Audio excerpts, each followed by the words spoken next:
nipple presence. Are the both nipple are present and are the both nipple are symmetrical, or one is retracted or one is destroyed. म्हणजे nipple दोन्ही एका लेवलला आहेत का, दोन्ही निप्पलची position चांगली आहे का, एका निप्पल रिट्रॅक्टेड आहे, एक निप्पल गायब आहे, if it is congenital anomaly, हे सगळं रूल आउट करायचं.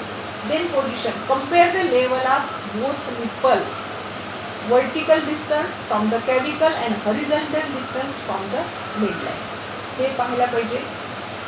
Then in carcinoma, nipple of the affected side is drawn up toward the lung. It should be remembered that inflammatory fibrosis may cause similar elevation of nipple. The elevation of nipple will be more marked in the patient if asked to raise the both hands above the head.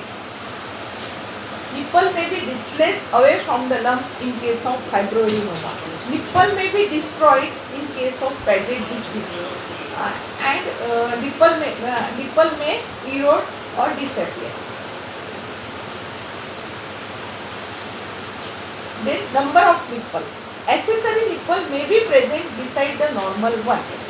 These are usually found anywhere along the milk line. Accessory breast सुद्धा मला milk line ला कुठेही पाहायला मिळते, which extend from the axilla to groin. Axilla to groin कुठेही आपल्याला accessory nipple म्हणजे जास्त निप्पल आपल्याला पाहायला मिळते, त्याला मिल्क लाईन म्हणतात. हे पण आपल्याला लक्षात घ्यायला पाहिजे. Number of nipple is a very rarely seen. During lactation जे ॲसेसरी निप्पल असतात त्याच्यामधून सुद्धा लॅक्टेशन होते. Then side and shape, is it prominent, flatten or retracted. Prominence of nipple may be due to underlying swelling such as cyst. Slight retraction may be seen in puberty. Recent retraction of nipple with the onset of the presence of illness is very much significant. Most often it is due to carcinoma of breast and occasionally due to chronic inflammation. In Paget disease, nipple is completely destroyed. Paget disease मध्ये पूर्णतः nipple destroy होते आणि त्या ठिकाणी flat red ulcer आपल्याला पाहायला मिळतो. Sometimes निप्पलचा surface असतो तो look for the cracks or any eczema on the nipple. Discharge if any, डिस्चार्जचं आपण आधीच पाहिलेलं आहे ते पण. आता आपल्याला हे पाहायचं आहे. आता मी तुम्हाला हे समजावून सांगतो की आपल्याला निप्पलची जी पोझिशन आहे ती पोझिशन टोवर्ड्स स्वेलिंग आहे, अपोजिट डायरेक्शन मध्ये आहे, हे आपल्याला हे लॉजिकली समजून घ्यायचं आहे.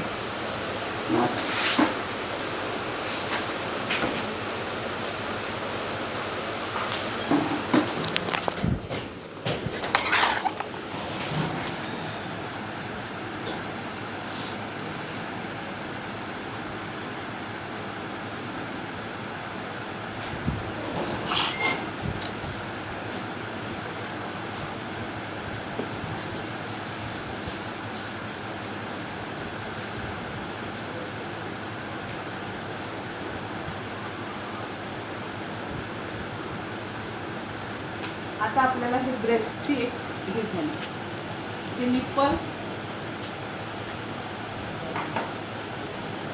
झालं.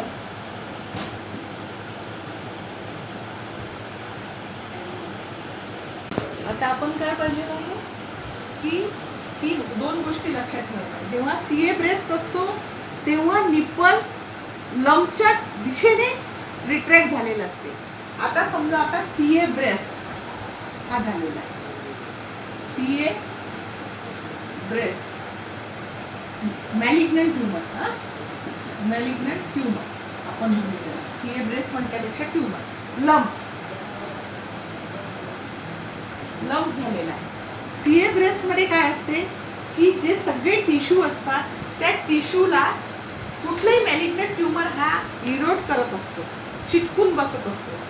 तो आपल्याकडे सगळे टिश्यू ओढून घेतो. तेव्हा सीए ब्रेस्ट मध्ये काय होतात, ह्या डक्ट वगैरे आहेत ह्या सगळ्या आपल्याकडे खेचून घेते. कारण सीए मॅलिग्नंटचं काय असते, ओढून घेणे. आता हे सगळे टिश्यू आपल्याकडे ओढून घेतलेले आहे.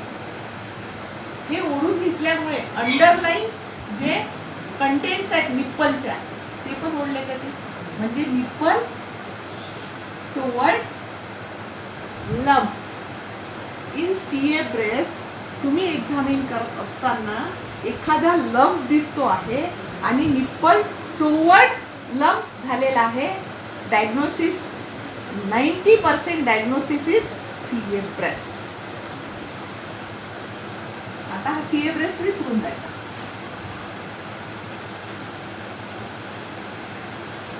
आता झालेला आहे फायब्रोएडिनोमा.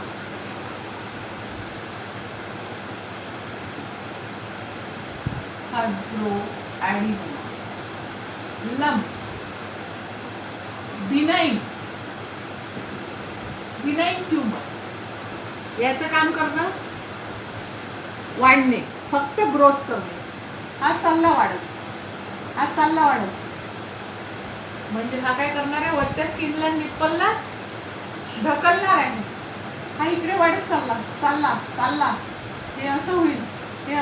Nipple opposite to the lump breast. दोन्हीच्यातला फरक समजला. In case of CA breast, retractile nipple or toward the lump, and in benign tumor opposite to the.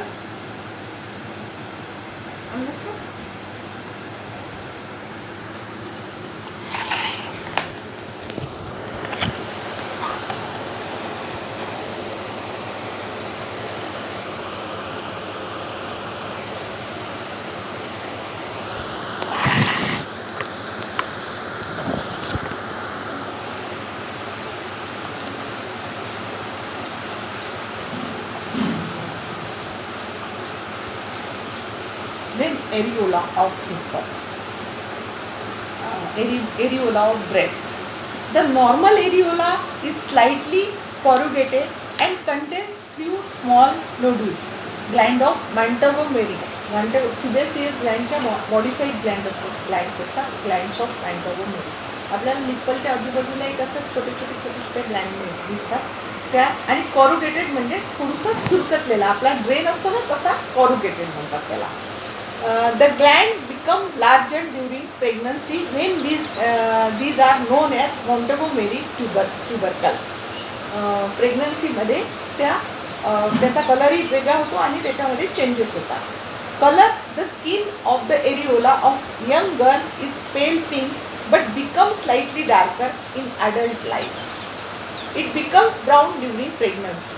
Size of areola. It becomes larger in case of huge swelling of soft fibroadenoma or sarcoma. Diminution of the size of areola in CA breast or serous carcinoma. आता मी तुम्हाला सांगितलं की हा areola आहे. हा areola. जर tuber झाला आहे तर स्किन टेन्स होणार. म्हणून याच्यातले जे सुरकुते आहे, जे कॉरुगेटेड जे स्ट्रक्चर आहे ते टेन्स होऊन जाईल. त्याचं ते कॉरुगेटेड जो स्ट्रक्चर आहे ते संपून जाईल. पॅजेट डिसीजमध्ये एरिओला डिस्ट्रॉय होऊन जाईल. टेन्स झाला तर त्याचा कॉरुगेटेड जो एरिया आहे तो कमी होईल. किंवा आपण CA ब्रेस्टमध्ये सांगितलं आहे की तो ओढून घेतो, तर CA ब्रेस्टमध्ये एरिओलाचा साईज कमी होईल. बिनाइन ट्यूबरमध्ये टेन्स झाल्यामुळे एरियाचा ते जास्त दिसेल आणि कॉरुगेटेड जो स्ट्रक्चर आहे ते नाहीसं झालेलं असेल. Surface and texture of areola. Look for crack, fissure, ulcer, eczema, swelling or discharge. एरिओलामधून होतो का. In Paget disease the areola become bright red in early stage and is destroyed leaving a red white dripping ulcer later on. पूर्ण ते नाहीसा होतो. या ठिकाणी एक ओलसर अल्सर राहतो, फक्त लालसर एकदम रेड, आणि एक नुसतं तिथं ते पूर्ण नाहीसा होऊन या ठिकाणी अल्सर तयार होतो. It is useful to remember that eczema is usually bilateral affliction. कधी पॅजेट डिसीज हा आपण एक्झिमा म्हणून डायग्नोज करतो, पण पॅजेट डिसीज जनरली युनिलॅटरल असतो. एक्झिमाची हिस्ट्री पेशंटला बाकी शरीरावरची हिस्ट्री दिसत आणि बायलॅटरल ब्रेस्ट हे अफेक्ट झालेले असते.